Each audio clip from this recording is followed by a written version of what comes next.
Bonjour, c'est Gilles du site boursicoté.com. Voici l'analyse technique des principaux indices mondiaux. Nous sommes aujourd'hui le vendredi 16 novembre 2012. Et nous commençons avec le DAX. Donc le DAX, suite à sa belle tendance haussière qui a couru donc de début juin avec un plus haut ici qui culminait le 21 septembre, et bien se trouve toujours dans sa phase de consolidation, puisque nous avions tracé la semaine dernière une structure en forme de biseau d'élargissement. Le DAX, au moment où je fais cette analyse, est en train de tester la partie basse de ce biseau, puisque la zone ici des 7000 points a légèrement été enfoncé ce matin. Donc le DAX confirme ici son orientation baissière court moyen terme, puisque suite donc à la cassure de sa zone des 23,6%, qui représente donc 23,6% de la tendance que je viens de vous décrire, eh bien est en train de donner un fort signe de consolidation. Donc là ici nous sommes sur un test du support. La structure ici de consolidation est toujours en phase d'élargissement, donc nous sommes bien ici sur un biseau d'élargissement qui normalement, selon les probabilités, devrait avoir une sortie plutôt haussière. Donc pour le moment, du point de vue de la tendance de fond, on va dire moyen terme, on reste dans une phase où le DAX est haussier, dans une phase de consolidation, puisque nous sommes ici nous avons à peine dépassé ici le 23,6% de Fibonacci, en direction donc du 38,2 qui se trouve proche de ce support des 6871, puisque le retracement se trouve lui à 6881. Attention toutefois, des contacts ici sur cette zone de support risquent de provoquer quelques rebonds techniques. Donc toujours tendance court moyen terme baissière sur le DAX.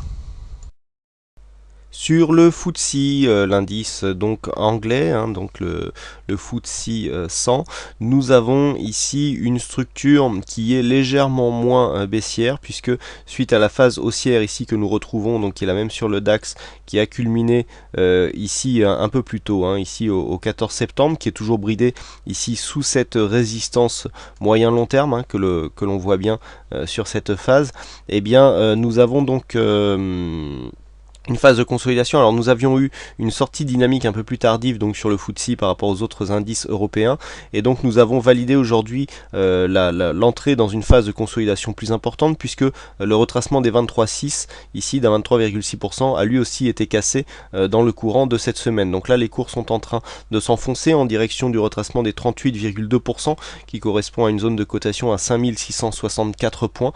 Donc ici le FTSE rentre dans une tendance baissière court terme. Pour l'instant, l'indice avait bien tenu suite à sa sortie de dynamique ici, une sortie très propre, marquée ici par une phase de cassure sur accélération. On avait retrouvé l'ancien support comme une résistance, et puis ensuite on a confirmé la cassure par l'inscription d'un nouveau plus bas, et donc s'ensuit ici une accélération dynamique de la tendance, puisque on vient suite à cette phase ici à cette phase un petit peu en range, eh bien on vient, même si on a une résistance plutôt haussière ici, eh bien on a confirmation ici de la dynamique par réorientation de la tendance dans un biais baissier. Donc l'objectif se situe ici sur les 5664.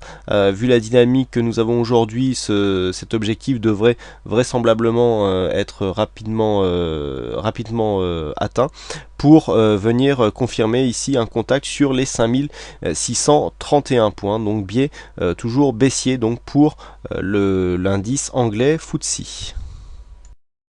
Nous passons maintenant aux indices américains avec donc le S&P 500. Donc le S&P 500 qui reste ici dans cette tendance baissière, toujours cette même tendance haussière que nous retrouvons entre le mois de juin et ici le point culminant mi-septembre. Phase ici de sortie qui s'est fait dans un premier temps dans une tendance plutôt neutre avec cassure ici du 23,6. Nous avons retrouvé ici une zone de support intermédiaire à 1431 qui a servi de point de résistance. Contact ici avec cette zone de résistance qui a défini le deuxième point, et bien nous a donné une accélération baissière dans laquelle nous sommes toujours actuellement.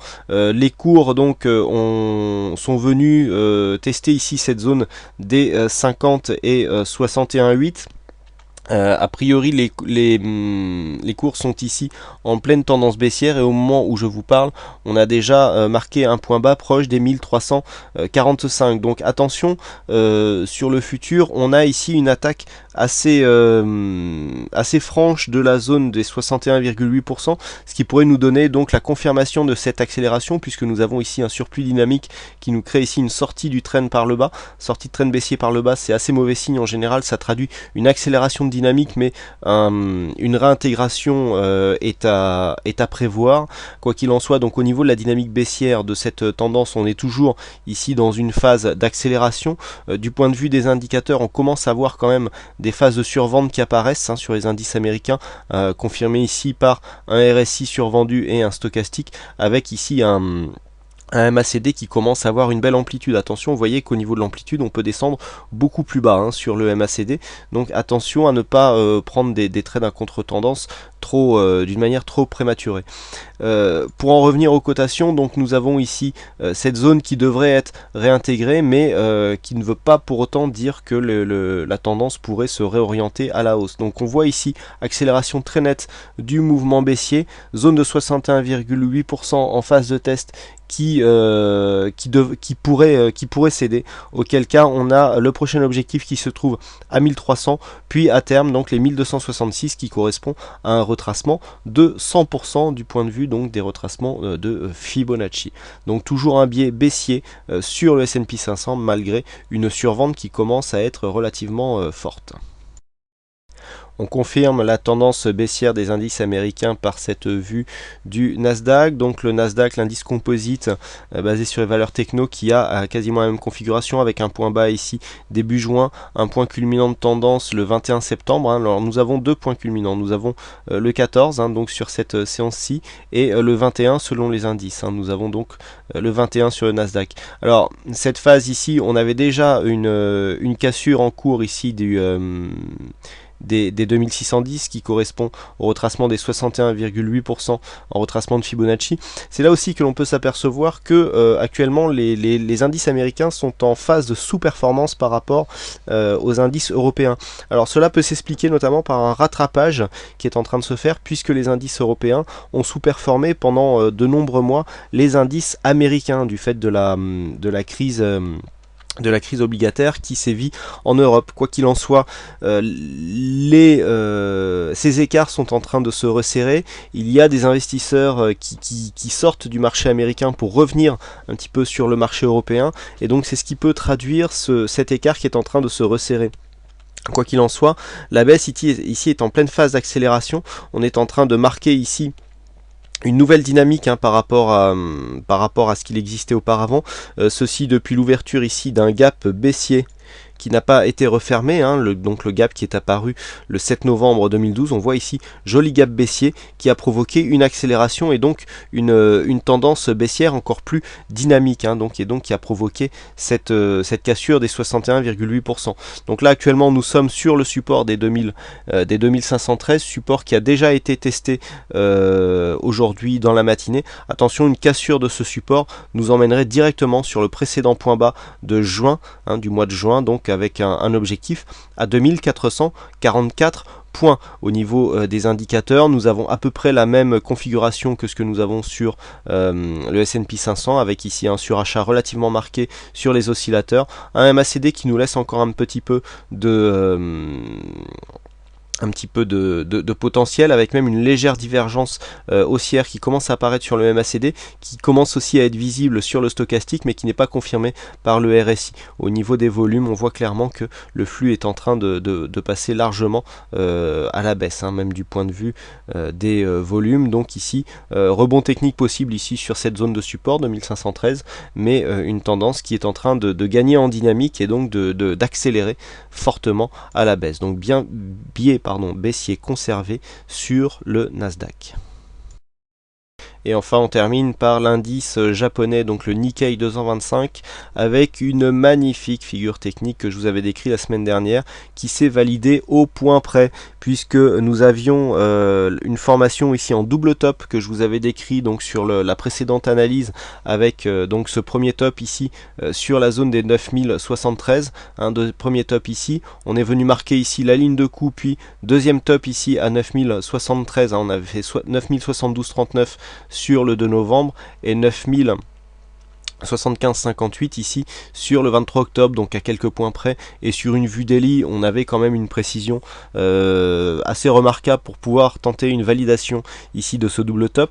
La validation était intervenue suite à une cassure de la zone de la ligne de coup ici, et donc je vous avais indiqué un potentiel, donc potentiel que je déplaçais sur la cassure, il était sur la ligne de coup lorsque nous avons tracé ce segment, et ce que nous pouvons marquer, c'est que l'objectif s'est réalisé au point près, puisque les cours sont venus marquer un point bas ici sur l'objectif de ce double top. Donc nous avons ici un point bas à 8619 qui correspondait à l'objectif de ce double top. Donc ici la figure c'est assez c'est réalisé pleinement et donc a provoqué un rebond. J'avais donné, il me semble, comme objectif ici cette zone des 8642 pour confirmer. Personnellement, j'essaie toujours de prendre des supports déjà identifiés pour finaliser l'objectif d'une figure technique. Vous pourrez vérifier donc ce tracé sur l'analyse des indices mondiaux de la semaine précédente. Et donc du coup, là les cours sont en train de remonter. Alors au niveau de la tendance, on a quand même clairement une alerte baissière, puisque après avoir marqué ici ce mouvement, les cours sont venus ici fortement impacter la bande de Bollinger inférieure, qui commence donc les bandes de Bollinger qui commencent à s'écarter. On revient ici en pullback rechercher les moyennes mobiles. Attention, ici un contact avec cette moyenne mobile 20 jours exponentielle, pourrait nous donner un point de short et donc confirmer la tendance qui est en train de devenir fortement baissière. Je vous rappelle que d'un point de vue un peu plus moyen terme, nous étions ici sur un biseau de consolidation, donc consolidation haussière suite à une dynamique baissière. On avait trouvé cette phase de sortie sur gap avec confirmation ici du support comme une résistance, et puis là sur donc ce mouvement, on confirme la sortie du biseau, et donc l'objectif, je le rappelle, se situe toujours sur la zone des 8200, sur la zone des 8340, donc objectif à terme, donc cassure de cette zone des 8640 pour venir chercher ici les 8340, invalidation de ce mouvement en cas de si les cours venaient à repasser au-dessus des 9000. Voilà ce que l'on peut dire donc sur ces analyses techniques des principaux indices mondiaux. Il ne me reste plus qu'à vous souhaiter à toutes et à tous une bonne séance pour cette séance à 3 sorcières, je le rappelle, et donc je vous retrouve dès ce soir pour les analyses techniques du CAC 40 et Forex matières premières. Voilà, bonne séance à tous et à ce soir.